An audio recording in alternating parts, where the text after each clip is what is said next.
What's good, y'all? It's X-Rated. Alright, real talk, real talk.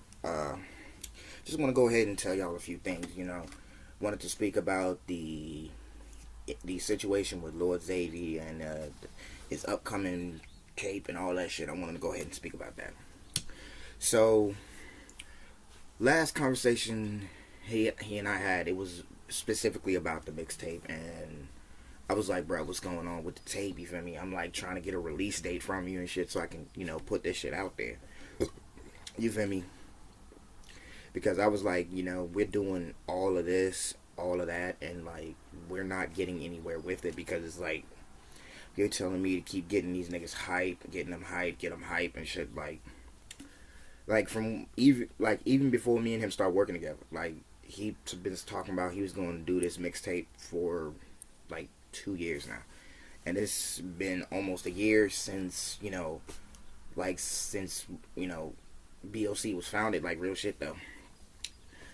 And I told him I was, I'm a good CEO, mind you, but I come hard when it comes down to it. Like I don't have a real problem with it because, you know, even if I myself am not, the best rapper or whatever the fuck have you, I told him I was like, look, you got to come up with a date, you got to come up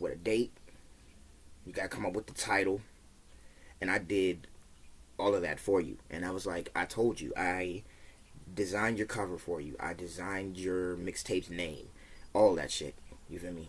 Like, and it was more of it became an argument nonetheless, but like it ain't lead to no serious shit. Like honestly, it didn't. So I would say that if anything, it would come down to a point where I said you have to make a decision because I understand that the music is for real for you. The music is serious for you. But me, like I said, like I said in plenty of times, I don't personally need a rap check. Real shit though. I don't need a rap check. Like like I said, I got 2 jobs. You feel me? I'm paying for my artist studio time. I'm paying for all that shit. And then on top of that, they don't have to pay nobody to get their mixtape covers done because I do that. They ain't pay nobody to get to film their music videos. I did that too. So yet again, like I'm getting, mind you, I'm still getting checks from, all the little shit that I've been doing so far. My 2 jobs is paying me $15 and $10 an hour. So that's like damn near 2-3 grand every month and shit. And then turn around and get like, then made like $450 from the mixtape, and the mixtape itself just been popping lately. Like I was like, oh, that shit can't be real. So I checked the scans on that shit. Like somebody didn't download, like somebody downloaded my damn mixtape from like, I think my mixtape was downloaded like what, 8 times, 8 to 10 times, and I was like, yeah, shit like that. Cause I was like really excited about that shit. But anyway, back to the topic of what's going on with Lord Xavy. For right now, I'm gonna sit here and say that there, like I said, there's no beef, there's no none of that shit, none of that. But I'm saying that for the time being, until he gives me a release time he wants, because I've given him plenty of time to give me a release date. I've reached out to him repeatedly. He doesn't, he's got his own thing to do. You feel me? Like that's my cousin. You feel me? I love my cousin. But I'm like, you got to get this shit together, bro. Because if we're trying to get B.O.C off the ground, we need everybody to be here together. We need everybody here. So basically, that's the whole situation with the mixtape. I mean, I'm gonna still say that shit's coming soon. To be honest with you, because like we had that discussion, it was going to either be a whole compilation or a bunch of new shit. And like a lot of you have already seen my man's SoundCloud. Y'all seen his music and shit. Like he's got a whole bunch of music on there that even he hasn't given me, so I can release for him, because the decision was that what we both agreed on is that I will post the music that you give me. You feel me? I will post the music that you give me. And I will post the videos that we filmed, the music videos we filmed, all that. And you can keep your rights and all that. And then any exclusive track that you want, it can stay on your SoundCloud, straight like that. And I was like, he was like, okay, cool, that's a bet. You know, he was like, yeah, fuck it, I rock with B.O.C. now. I was like, okay, cool. But anyway, what up? What's next? What up next? Oh yeah. So, real talk. Necessarily, I'm not gonna say that. You know, I ain't gonna bullshit. Like, my second tape is is finished and it's ready. And I ain't gonna even lie to y'all, because like when I first did, I think it was the first joint I did, which was, I think the first beat well, not the first beat, like the track that I did for my first tape from, I think it was Can't Turn Back and shit. Like, I think that's when, like, yeah, I can do shit.